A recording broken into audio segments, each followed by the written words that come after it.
March 1972, Checklesett Bay, Canada. A 22-kilogram female was released, followed by 88 others. They were airlifted from Alaska over the course of 3 years. This was all that remained of a population that had once numbered 300,000 along the entire Pacific coast. The shoreline where they had vanished 40 years earlier looked like a stone desert beneath the water, but no one could have predicted that 20 years later, researchers would compare areas with sea otters and areas without. The underwater forests where the animals had returned would turn out to be 20 times larger, and 50 years on, someone would measure the carbon and arrive at a number they never set out to find. So how did it happen? In 1741, Vitus Bering returned from his expedition to Alaska, with him the first sea otter pelts in Hydra lutris. The Chinese market paid for a single pelt what a skilled worker earned in a year. The reason is simple. The sea otter is the only marine mammal with no blubber layer. In its place, the densest fur of any mammal on Earth, up to 1 million hairs per square inch. For comparison, a human has around 100,000 hairs on their entire head. This is not fur. It is living insulation. Between the hairs, a constant layer of trapped air preserves body heat in freezing water. But that is precisely what made the sea otter a target, and precisely what makes it vulnerable to oil spills to this day. When oil saturates the fur, the air disappears and the animal freezes within hours. By 1903, a single pelt on the London market fetched up to $1,125. That was serious money, and it was a death sentence for an entire species. What followed was one of the fastest industrial catastrophes in the history of wildlife. Before Estes released his first sea otter, somewhere between 150,000 and 300,000 of them lived along the Pacific coast, from northern Japan to Baja California. 15,000 kilometers of coastline. Then came the fur market. Russians first, then the British, then the Americans. They moved down the coast from north to south and wiped out everything in their path. The Aleutian Islands were gone by 1790. Kodiak was gone by 1805. California was gone by 1840. By 1911, only 1,000 to 2,000 animals remained across that entire range. One figure explains why it took so long to stop. In the 1880s, a single pelt on the London market sold for $105 to $165. By 1903, up to $1,125. In other words, the fewer animals remained, the more valuable each one became. This is the classic resource depletion trap. The market did not slow down as the species disappeared. It accelerated. Hunting stopped not because anyone came to their senses, but because there was nothing left to hunt. Vancouver Island lost its last wild sea otter in 1929, near a small settlement called Kiukwat. After that, nothing. 43 years of silence. What happened to the coastline after that is not written in textbooks. But this is where the real story begins. Sea otters eat sea urchins. Urchins eat kelp, large brown algae. Kelp forests are the jungles of the Pacific sea floor, 36 meters tall, denser than any tropical rainforest on land. Without otters, nothing controls the urchins. They multiplied and fed until the forests became deserts. The scientific term is urchin barrens, but it is easier to imagine asphalt on the ocean floor. The same process happened with wolves in Yellowstone. When wolves were eliminated in the early 20th century, elk began grazing without limits. Riverbanks were stripped bare. Rivers changed course. Erosion set in. All of this is documented. Yellowstone is the American precedent most people know. Vancouver Island is the marine version of that same catastrophe, underwater. Later in this video, what happened to the atmosphere above this coastline? In 1968, a young zoologist named James Estes flies to Alaska to study sea otters. He does not yet know that this trip will change ecological science. He compares two islands. Amchitka, sea otters are present. Shemya, they are not. But first, why Estes ended up on Amchitka at all? In 1970, he has just been rejected by the army and is looking for work. A colleague calls with an unusual offer. The U.S. Atomic Energy Commission is planning an underground nuclear detonation on Amchitka Island, nearly 5 megatons, the largest test in American history, and needs someone to study its impact on the local otters. This same detonation launched the Greenpeace movement. Activists sailed out on fishing vessels to try to stop the test. Estes went, and he saw something entirely different from what he had expected to study. Amchitka had otters. He put his face in the water and saw a dense underwater forest. Then he organized a trip to the neighboring island without otters and put his face in the water again. He later said it was immediately clear. A flat, bare rock bottom. Urchins everywhere. Not a single strand of kelp. But to understand what he was seeing, he needed one short conversation. 1971. Robert Payne, the man who coined the term keystone predator after his experiments with sea stars, visited Amchitka briefly. He said one thing to Estes: "Don't study how the environment affects the otter. Study how the otter affects the environment." Estes later called this conversation the single most defining moment of his life. From it grew his 1974 dissertation. From that dissertation grew the concept of the trophic cascade, which today is a cornerstone of ecological science. Estes published his findings in 1974. His conclusion was clear. Sea otters are what is known as a keystone species. Remove them, and the entire system collapses. Bring them back, and it may recover. The proposal was Reintroduction. Take otters from Alaska and transport them to British Columbia. There were skeptics, and they had real arguments. Coastal communities, indigenous peoples, fishermen, and small-scale operations along the shore had spent years harvesting clams, crabs, and urchins. This was food, culture, livelihood. A sea otter eats a quarter of its body weight each day. Someone would have to pay for that. But even if everyone agreed, 89 animals in an unfamiliar environment was a gamble. No one knew whether that was enough to change anything. And there was one more question, the quietest one, but the most important. It was almost never spoken aloud. What if the coastline had already changed too much? What if 40 years without otters was not a pause, but an ending? What if the system could no longer come back? These people were right about the details. They simply could not see what was coming next. There were 3 operations. Between 1969 and 1972, planes from Alaska brought crates and rubber dry suits, and 89 animals were released into the water off Cheklisset Bay. Then silence. The animals disappeared beneath the surface and got on with their lives.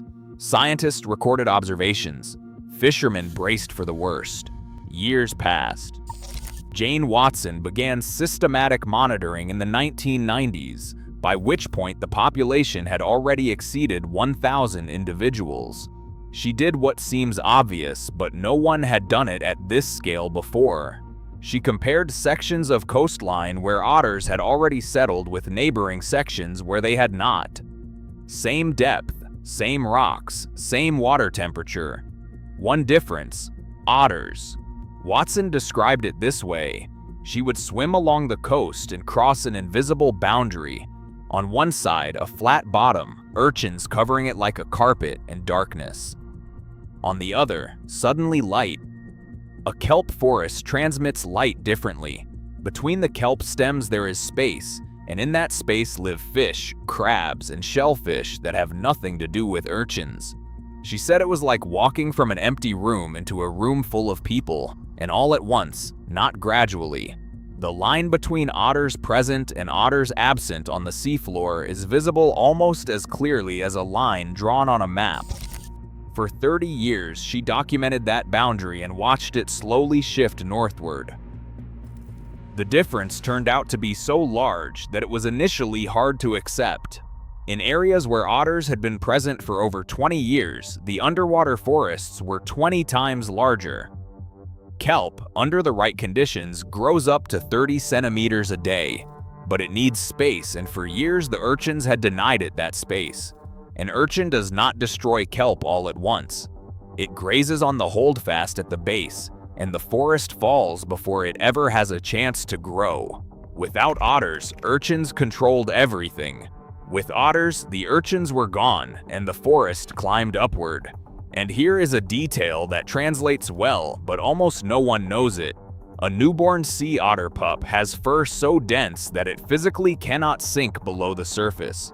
It is unsinkable.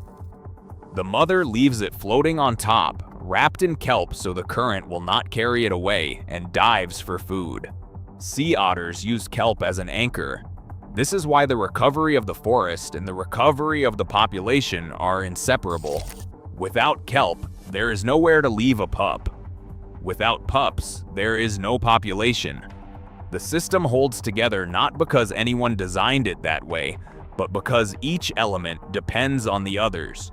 This is exactly what ecologists call a cascade. By 2013, the sea otter population in British Columbia had exceeded 5,600 individuals.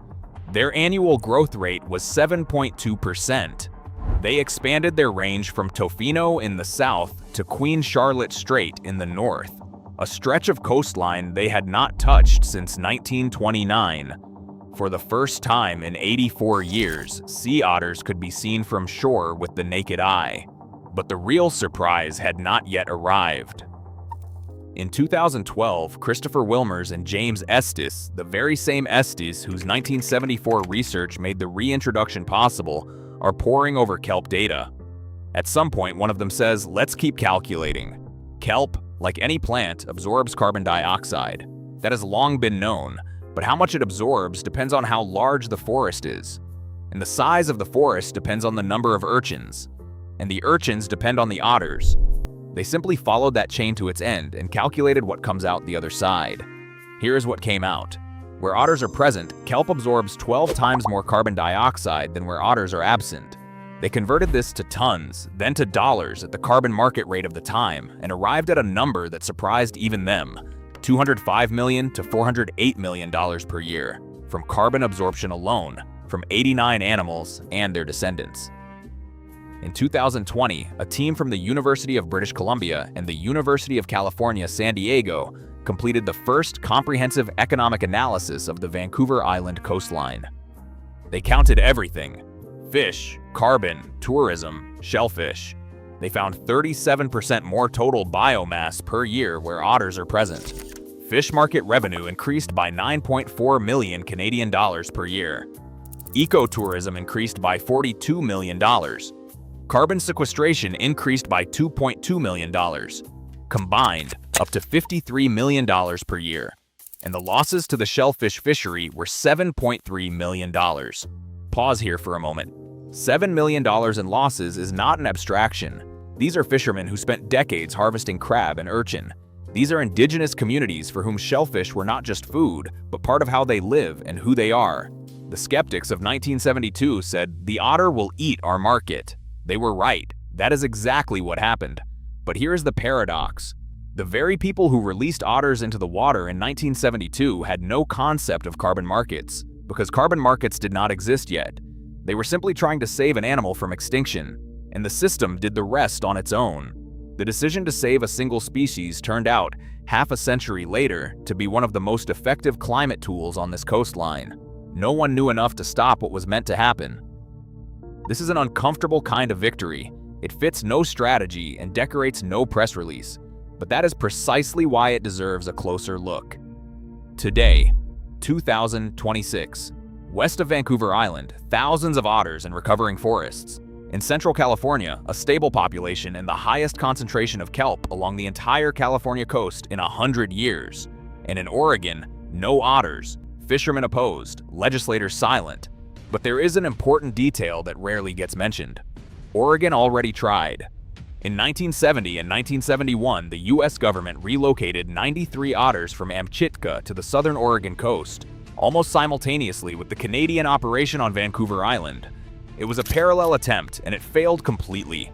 The animals disappeared. Why? No one knows for certain, even now. Poaching, poor site selection, relocation stress. Most likely all of the above. Not all disappeared right away. Some of the otters survived at Blanco Reef for nearly 10 years and even had pups and still vanished by 1981. Where they went is unknown. One hypothesis is that they moved north into Washington and merged with the growing population there. Of all the reintroductions attempted at that time, the Oregon effort failed most completely, and no one still knows precisely why. That is why Oregon today faces a question that goes beyond simply should we bring them back. It faces a deeper question. Why did it not work last time? And what should be done differently? And there is no answer yet. Meanwhile, over 90% of Oregon's underwater forests have disappeared in the last 20 years. Urchins unchecked. The seafloor was a desert. Two confederations of Oregon's indigenous tribes wrote to the United States Secretary of the Interior in 2024, calling for the return of otters within 5 years. The letter was received, but there has been no reply. And here's the question that has no simple answer. If 89 animals could restore a coastline, sequester hundreds of millions of dollars worth of carbon, and rebuild fish stocks, who compensates those who lose their shellfish fisheries, and how? Should that even be compensated in money? We still spend billions on technological carbon capture. We build facilities, draft strategies, hold summits. Some solutions already exist. They weigh 22 kilograms, they eat urchins, and they sleep holding onto kelp so the current does not carry them out to open sea.